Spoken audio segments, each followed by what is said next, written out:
You see, I'm no expert on hemp.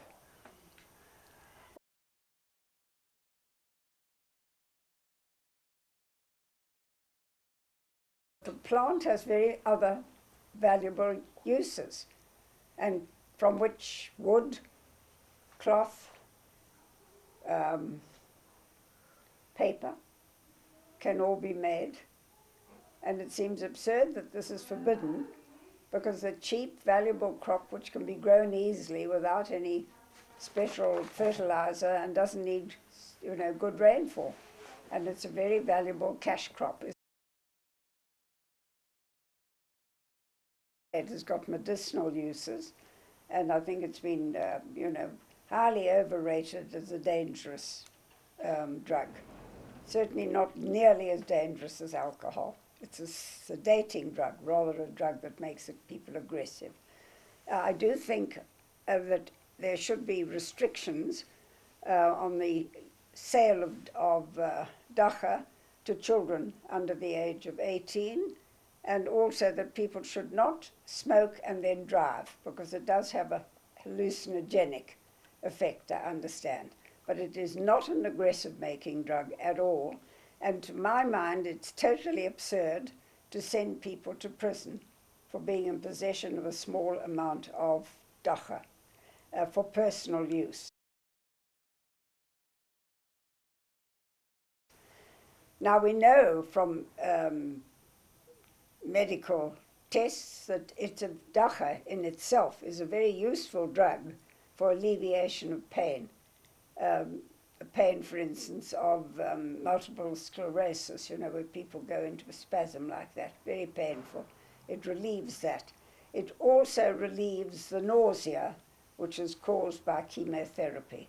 So it has medicinal uses, and it should be able to be freely prescribed by doctors for those medicinal purposes. I do not believe it should be a criminal offense to use Dagga for personal use. Absurd. I do not believe it should be a criminal offense to use Dagga for personal use. Absurd. I inquired recently from the South African, from Wits Law School, whether a lot of people were still going to prison just for using Dagga. And I got an interesting reply, which I would like to mention to you, if I can find it. Where is it? Yeah. The reply I got was, and this is from the law clinic at Wits, the Wits Law Clinic. From our experience in the Jeppe Magistrates Court, it appears that somebody found in possession of a Dagga cigarette can expect to receive a sentence of 30 days imprisonment or a 300 rand fine. This varies, taking into account the amount of Dagga, the period that the suspect has already spent in detention, awaiting trial, and previous convictions. Now, to my mind, that's absolutely absurd, because sending people to jail, to South African prisons, can mean much more than just awaiting trial. It can mean being raped. It can mean getting HIV/AIDS. These are all very frequent occurrences. And it means also, if you get a suspended sentence, let alone an actual sentence, it can mean a criminal record for life, which I think is a far too heavy punishment. It should be decriminalized. People should be allowed Dagga for their own use. It should be decriminalized. People should be allowed Dagga for their own use. It should be decriminalized. People should be allowed Dagga for their own use. It would immediately cut out the Dagga peddlers. If you could get it legally, one would not have to go to one of these peddlers who are the ones who carry the heavy drugs, and it's from there that the gateway theory arises. It should be decriminalized. People should be allowed Dagga for their own use. It would immediately cut out the Dagga peddlers. If you could get it legally, one would not have to go to one of these peddlers who are the ones who carry the heavy drugs, and it's from there that the gateway theory arises. Now, this has been found definitely so in countries like Holland, like Switzerland, and various other countries. Some are playing around with it. But most countries, America, for instance, has turned a blind eye to all of this, although there is quite a large public opinion in favor of decriminalization, because they're going on their experience that they had with the prohibition of alcohol, which led, of course, to gangsterdom and to the adulterated liquor and all the problems that arose. And so they abolished prohibition.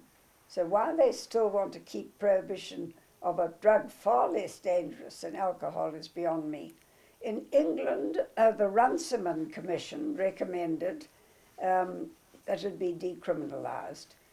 The government has ignored that, except that in England the police are now instructed not to prosecute for personal possession of a small amount of cannabis, or as it's marijuana.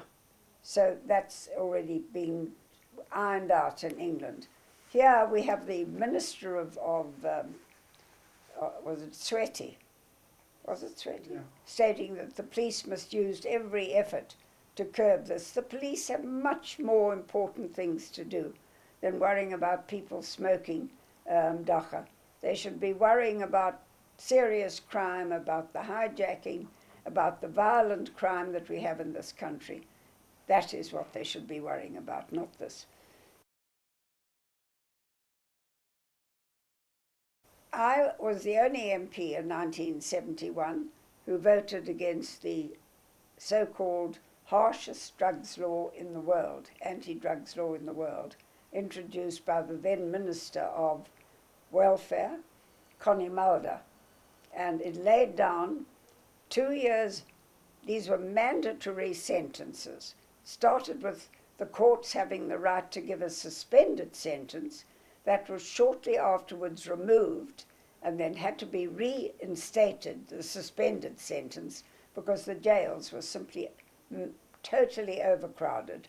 The courts couldn't cope and the jails couldn't cope, because the mandatory sentence was 2 years imprisonment for possession of cannabis or Dagga, and 5 years for being deemed a peddler, and you were deemed a peddler if you had 115 grams in your possession.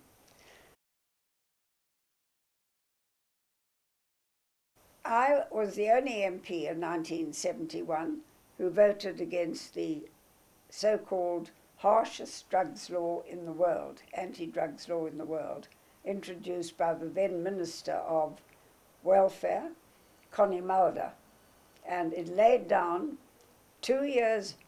These were mandatory sentences. Started with the courts having the right to give a suspended sentence that was shortly afterwards removed and then had to be reinstated, the suspended sentence, because the jails were simply totally overcrowded.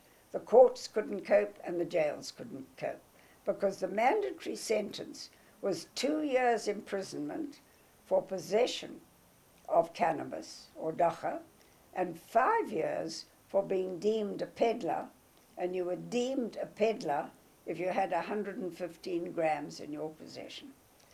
Now, there was an uproar. I was the only member then of the Progressive Party in Parliament. I voted against it. I was called somebody who was obviously keen on all the children becoming drug addicts. I mean, the most nonsensical arguments were advanced against me.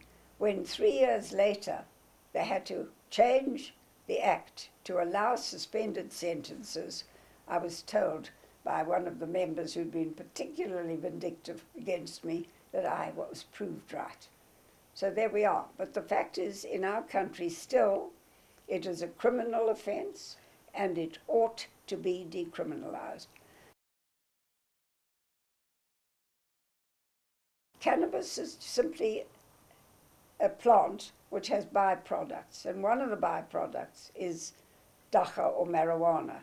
But there are other byproducts which are immensely valuable, like hemp, for instance.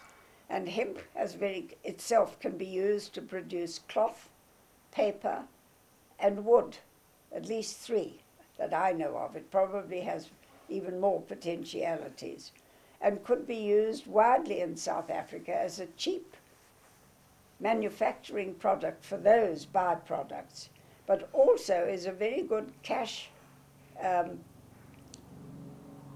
income for people living in rural areas with poor rainfall and bad soil. Just waiting for that. Because it does not require much fertilizing and it does not require much rainfall. So there we have a very good product, which is now, as I say, it's criminal offense to grow it.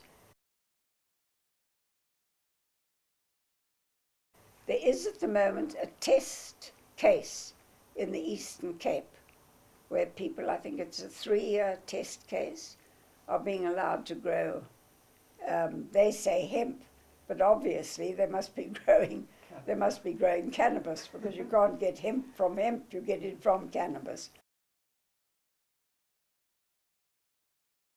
But I think it is absurd to send people to jail for use of a product which is really part and parcel of South African culture among black people, particularly, because they say it's a gateway to higher, more dangerous drugs. It's ridiculous. The whole of the use of cannabis should be decriminalized, at most in order perhaps to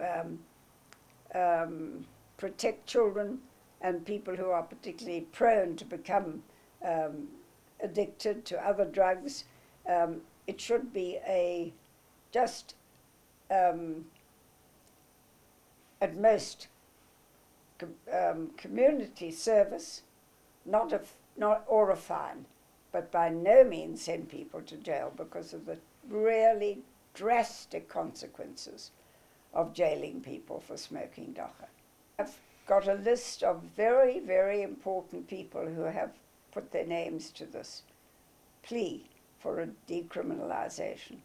The doctors, lawyers, statesmen, all sorts of well-known public figures, hundreds of them. So what do you think would be the best way forward to mobilize around challenging or decriminalizing, or do you not? They can't do it in America. It's a hot potato, I'm telling you. It is a hot potato. Yes. If you could get some influential person in Parliament to do it. But I don't see the DA tackling that.